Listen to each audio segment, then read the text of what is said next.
Ce qu'on voit le plus présentement, c'est les méthamphétamines. La crise des surdoses, elle touche tout le monde, puis on est touché même en Estrie.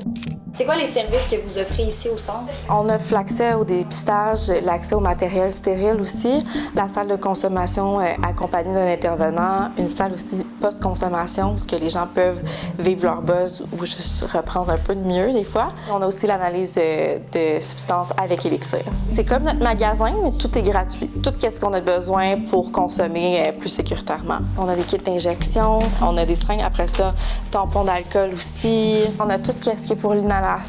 On a des tests de fentanyl ici. On a les deux endroits de consommation. On donne le matériel, les règles à respecter, puis on a à peu près 30 minutes pour consommer. On a à peu près 200 à 500 utilisations par mois maintenant. Notre année dernière, mettons, on avait eu 500 utilisations dans l'année. En augmentant nos heures d'ouverture, les gens utilisent vraiment plus nos services.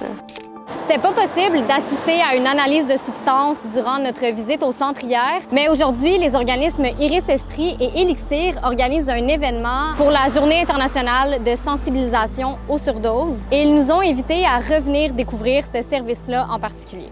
C'est le premier spectromètre en fait en Estrie pour l'analyse de substances. Tu peux faire tester n'importe quelle substance tant que c'est pas de la matière organique ou une substance qui est trop liquide. Les gens viennent nous donner leurs échantillons. Après ça, on vient mettre sur notre machine ici. Ce qu'on veut, c'est une substance poudreuse. Puis après ça, on vient presser avec la machine qui envoie vraiment un signal à notre ordinateur. C'est une analyse de comparaison, fait qu'il faut que dans notre bibliothèque de données, en fait, ça ait déjà été analysé. Il faut que la substance se retrouve en haut de 5 % dans la coupe. C'est comme une analyse d'une préparation de gâteau. On peut voir qu'on a mis du sucre, on peut voir qu'on a mis de la farine, mais la petite pincée de sel qu'on met, puis l'extrait de vanille, ça se peut qu'on ne le capte pas. Là, t'sais. Chaque personne est différente par sa tolérance, son poids, son âge. L'objectif, c'est la discussion puis donner de quoi de concret, mais avec une conscience des risques. La crise des surdoses, ça fait des années que ça existe. Là, je suis contente qu'on est capable d'en parler puis de le nommer. En ayant des services comme ça maintenant concrets, bien, ça prouve qu'on prend ça au sérieux aussi puis on fait une différence.